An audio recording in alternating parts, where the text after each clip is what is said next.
Before we begin, this video does feature spoilers for The Boys, so go into this with caution and with the knowledge that this is in fact a spoilery video. Enjoy! Hey guys, IceWire here and welcome to the channel. And as you can see, I got a little buddy here. This is Raina. She's a good dog. She is a very good dog. And she also really wants this Kong filled, so you're probably going to see this thrown at my face at some point. But that's okay, because she's very cute. So today, with the company of this dog here, we're going to be talking about a show called The Boys. I recently just finished it, and I really wanted to talk about it, so I came here to my brother-in-law's place with good lighting and a cute dog to talk about it. Because where I live right now is currently very noisy with construction work. I can't give this to you. You're on a diet. I'm not your mum. I feel so bad. Hello, darkness, my old friend. So a basic summary of The Boys is it's a group of vigilantes, and by vigilantes I mean the most random combination of people come together to take down a bunch of corrupt superheroes who abuse their superpowers and their celebrity status. Think if Superman and Wonder Woman and the Flash, the Justice League as a whole, was evil, basically. That's what the Seven is made up of, which is the superhero group.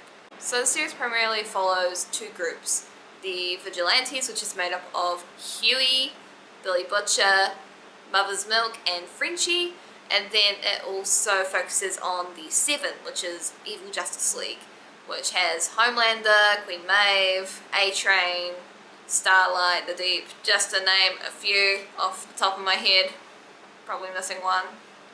Oh well. And these superheroes are under the employ of Vought, and they basically run the show. They have more power than the superheroes themselves. Super duper corrupt, all about the money, basic shitty corporation stuff. Now I recently just finished watching The Boys with my husband, and I really wanted to talk about it because the show goes in so many different directions and I just really wanted to talk about it. So here I am.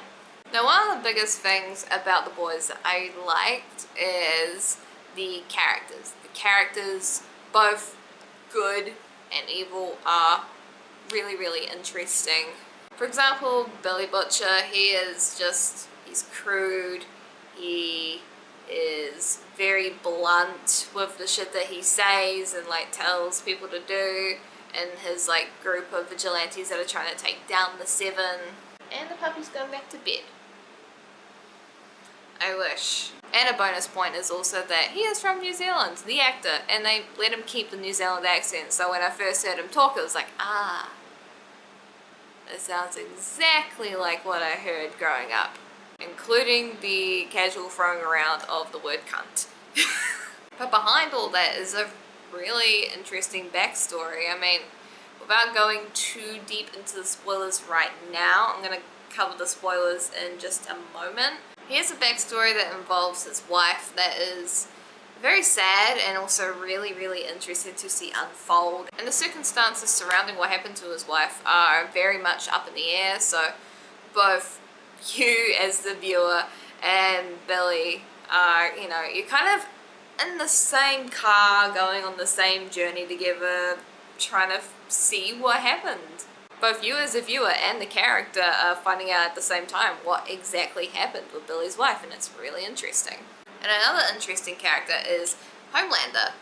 Now Homelander is, like, he's Superman in this universe, but Superman is not a good man in this universe. In fact, Homelander is a sociopath, and it's very interesting to see that play out. And the guy that's playing him is so good at like portraying this character. There are moments where Homelander is like doing a bunch of like, you know, out in the public like promotional stuff. He's all smiles and like he's portraying this like wholesome America's golden boy image that you see a lot with Superman.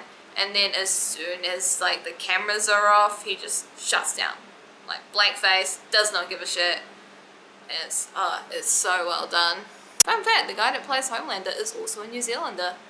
It is my job as a New Zealander to point out whenever there is a New Zealander present in media, because for some reason we get a kick out of that. I don't know why. It's just how it is. So the fellow that plays him, Anthony Starr, is really, really good at being Homelander. So I'm terrified of Homelander. He does some shit in this show that is just absolutely horrible. Horrible shit. And it's terrifying because who's gonna stop him? No one's gonna stop him. He is invincible.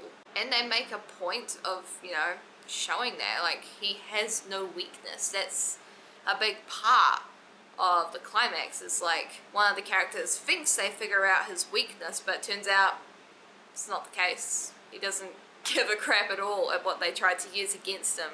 There's a whole gang of, like, really interesting characters in this show.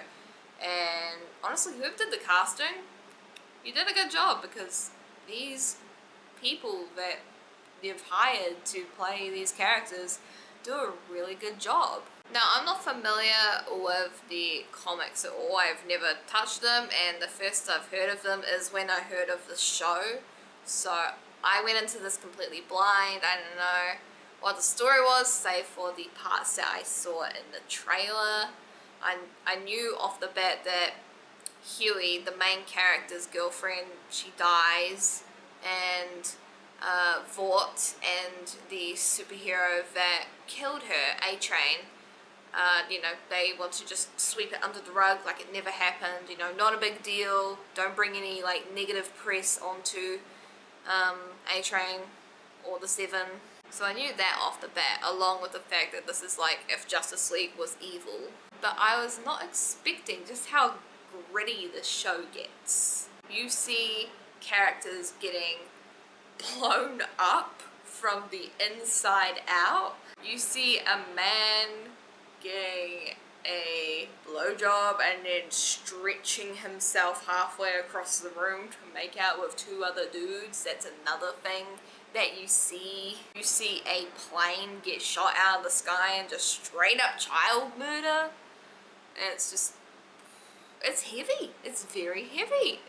There's a lot of shock value, and sometimes shock value in TV shows can be done good or done bad, depending on what exactly is being used for shock value. For example, a lot of TV shows and movies tend to kill off a character for shock value, even if there was really no reason to kill off that character in the first place. When it comes to The Boys, there is a lot of death. There's a lot of death. Don't get me wrong about this.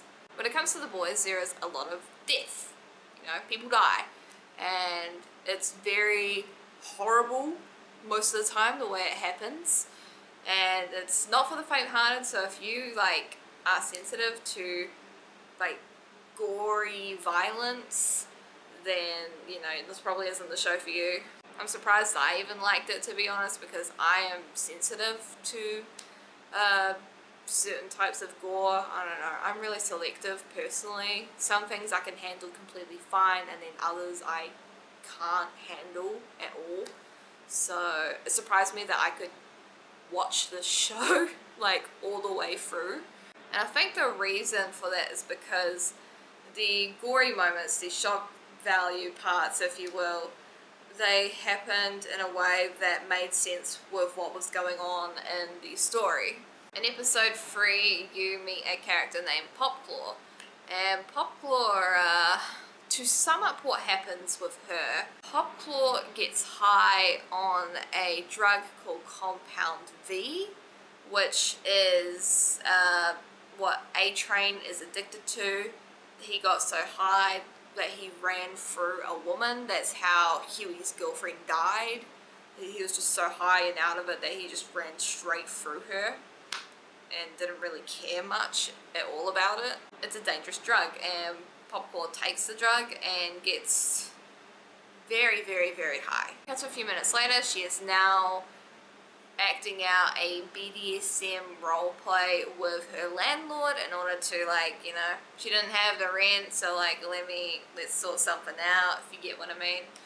So that happens, and She sits on his face and rides him so hard his head explodes like a watermelon. So there's some shit, man.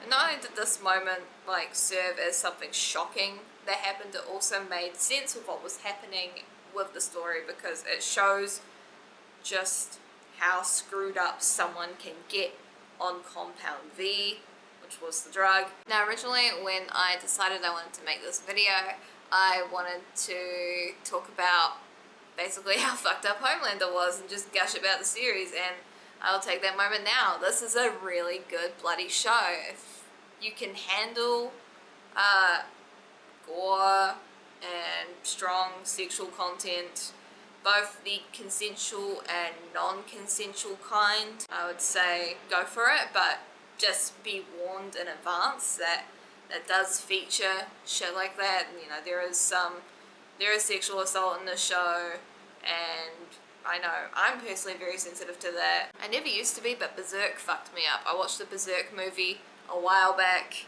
I think it was the second one where like all the demons started coming through. Yeah, that screwed me up.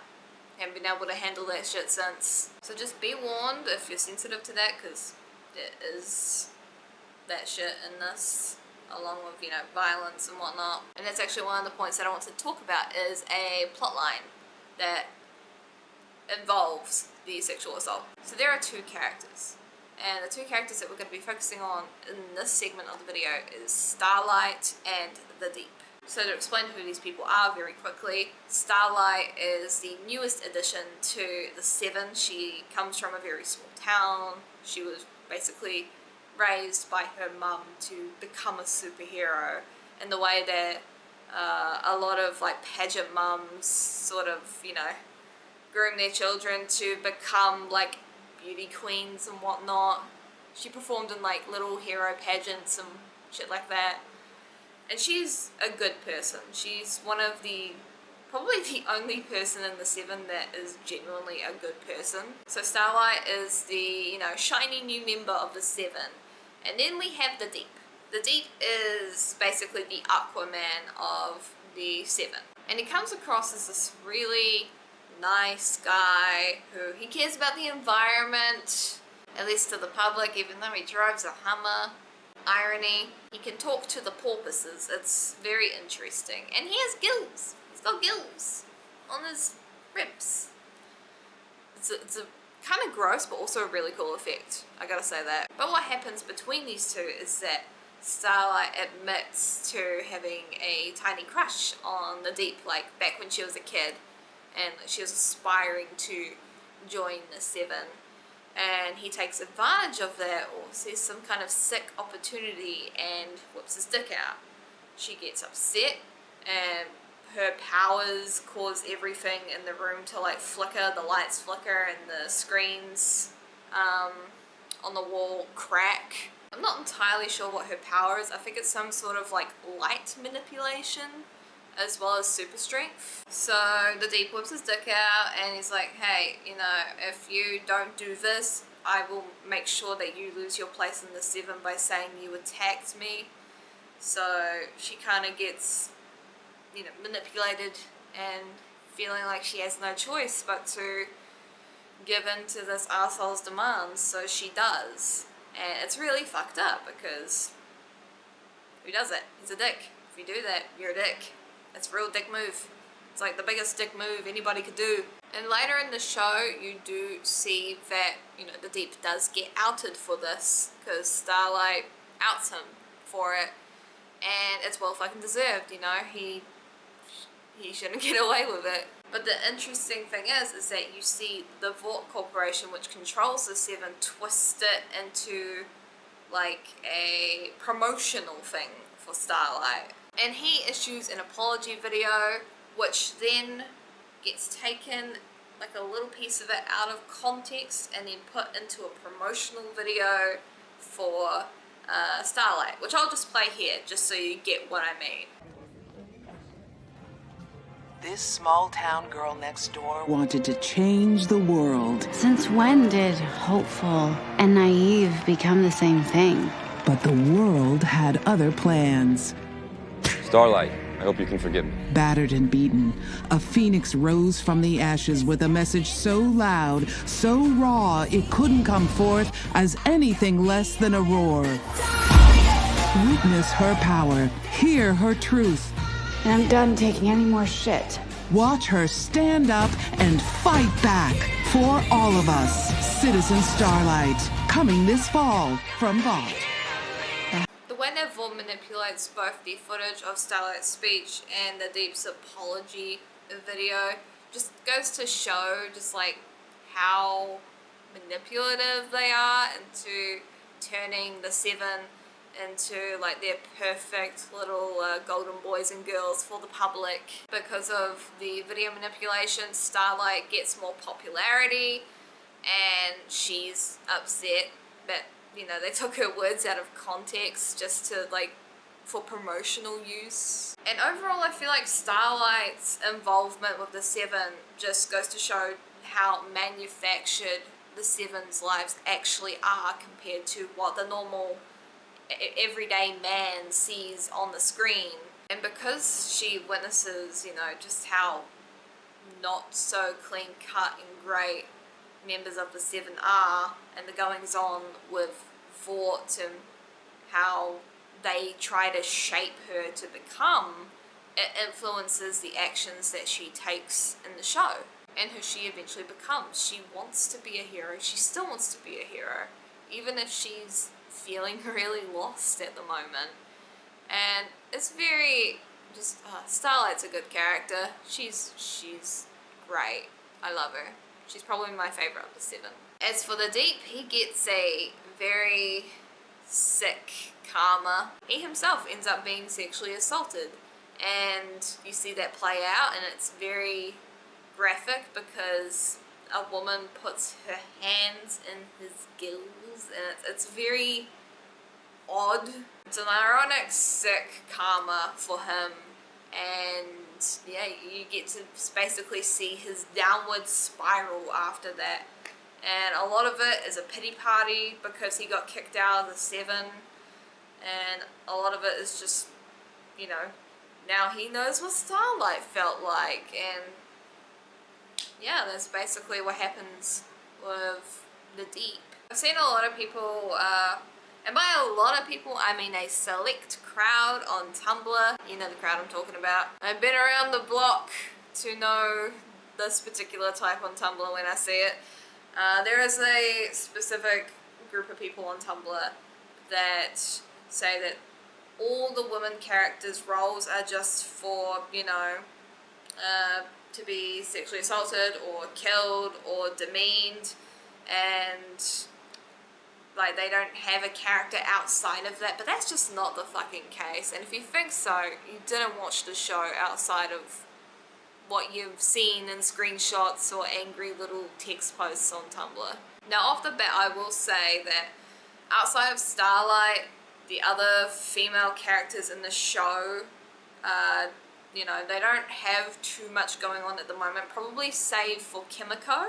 She has, you know, things going on in her life that are really interesting to watch unfold. Queen Maeve, I hope she gets a little bit more development in the next season, because it just kind of felt like she was there, you know, like she's just like, she was there to be a Wonder Woman knockoff, and that's really all she had to her character. She does have one good moment though that really shows what kind of person she is. There is a moment where she, you know, there is a plane going down, she wants to save the people, she is begging Homelander to let her save just two people from this plane, a mother and her daughter, and he just tells her to go fuck herself and say, come on, we have to go, this plane's going down, fuck these people, there's nothing I can do, even though he totally could do something by lifting the plane up, you know. Clark Kent would have done that, he would have done that in a heartbeat.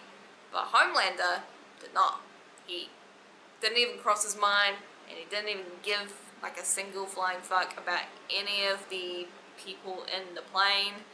He just left them to die, and that really screws Maeve up, because she wanted to save that little girl and her mother. She wanted to save everyone on the plane, but Homelander just was not playing ball. So she does have a character moment, and you kind of see her, you see the beginnings of what's probably going to be her arc in the second season, where she, you know, starts to realize, hey, Seven isn't all it's cracked up to be. Maybe I should rethink my choices in life. There is sexual assaults that happen in the show. There is, you know, deaths, gory deaths, and it's not just with female characters, it happens with multiple male characters, let me tell you that. There is a lot of like demeaning. Starlight ends up being dehumanized by her PR department that's behind her, by the Deep, by random men, because she's forced into a really skimpy outfit that she despises. But that's kind of the point of that happening, specifically in the demeaning side of things. That's meant to be that way because it's trying to show just how screwed up Vought is, that they're willing to make one of their golden heroes feel uncomfortable just for the sake of popularity points. It is horrible. You are meant to feel horrible because what is happening is horrible. And in a way, that's what I think the writing is trying to show, is that, hey, this is what this company does to these superheroes. This is what it's doing to this girl to get her popularity as a superhero, and it's not okay. And she knows it. At a glance, it's easy to make the assumption that when you watch this show, you know, the female characters, maybe the writers don't give a shit about them, so they're just used as like plot points for the men, or that they're there just to, you know, suffer and for you to feel sorry for them. But if you really sit down and watch this, and I say this as somebody that is very sensitive to topics like sexual assault and rape being shown in TV shows and movies, like I have a lot of trouble stomaching it, that there is a lot more to it with the characters and more than the assaults and the gory deaths and the demeaning that goes on. It all plays a part in the show and the writing, and it's how it's presented in the comics. In fact, it's lighter than what happens in the comics. It doesn't mean to say what happens to the characters is okay. It's not. It's definitely not. These things did in fact happen. Now, on a lighter topic, I just want to talk very briefly about the characters that I love, and things I love about them. Even the ones that I hate, the things I love about them. So let's get into that. Huey. He starts off as a very relatable guy. You relate to him because you too would be like, what the fuck, in this entire situation.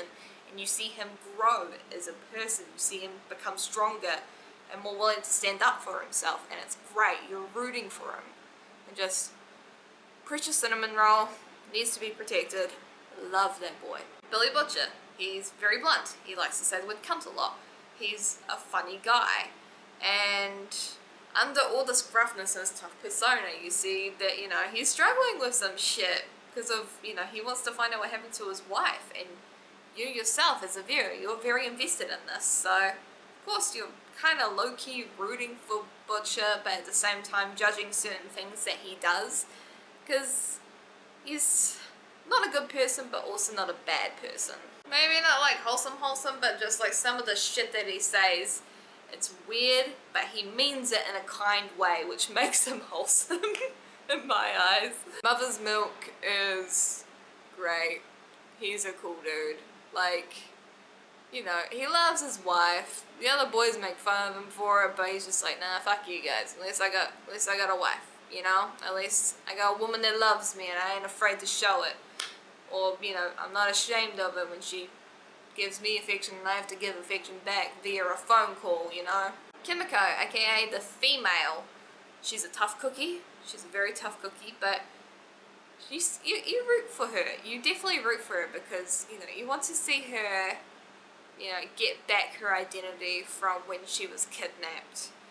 And like I said, she's a tough bloody cookie. I mean, she can rip a dude in half with just her hands, and it's impressive. I respect any woman that can do that, to be completely honest. So, in my eyes, Kimiko's great. Starlight, I love her, would die for her. She can step on my face, would say thank you. I just really love Starlight. She's such a kind person. And she's doing her best with a shit situation. You know, she's trying to smile and be brave when she's going for a rough time. And low-key, that's something I can relate to. So just overall, I really like her. And you root for her because, you know, anyone that gives her shit, you want to see her kick their ass. A-Train? Fuck A-Train. The Deep? Fuck the Deep. But not actually fuck the Deep in like a nice way, like fuck the Deep as in fuck the Deep, you get what I mean? Queen Maeve, I really hope they do more of her character in the second season, to be completely honest. Like, she's never my favourite, but I don't like dislike her at the same time. She's just sort of like there. So I do hope that they do more with her next season. Homelander is such a good fucking villain. Oh my god. Just, it makes me appreciate Clark Kent because he's a good boy. Homelander is not a good boy. He's a bad boy. And not like a tall, dark, and mysterious, you know, alluring kind of bad boy. He's actually a horrible person. And it's really interesting to see his character get played out the way it is. Like I said, the actor that plays him, really, really fucking talented because, fascinated, but you're also terrified when you're just watching him go about his business. Some final notes that I want to say about this show. There's also some taking the piss out on like the current media, I guess. How, there's a line that's like, okay, so you're going to be teaming up with this person on this mission, and there's two characters in the room that are explaining this to Starlight, who has been given this job, and they're like, everyone loves a team up. Yep, we all love a team up. Team ups are great. And it's so true, because look at Infinity War, look at Justice League, look at Civil War, all those movies where, you know, a bunch of heroes come together and team up to, you know, fight either an evil or each other. You know, people love that shit. And it's so true. Also the laser baby. The laser baby was an interesting thing. It happened. You've probably seen the ads for it somewhere of just Butcher holding a baby with laser eyes. And let me tell you, that's exactly what you think is going to happen. He uses that baby as a weapon, and it's fucking hilarious. Anyway, that is my rambly overall thoughts on The Boys. Hope you guys liked this video. If you have watched The Boys yourself, let me know down in the comments below what you thought of it. I'm curious to see if anybody else, you know, enjoyed it too as much as I did. Just, Homelander. Good fucking villain. Oh my god. I'm kind of obsessed with Homelander, not in like a crush way, but in a like, oh my god, he's terrifying yet fascinating to watch.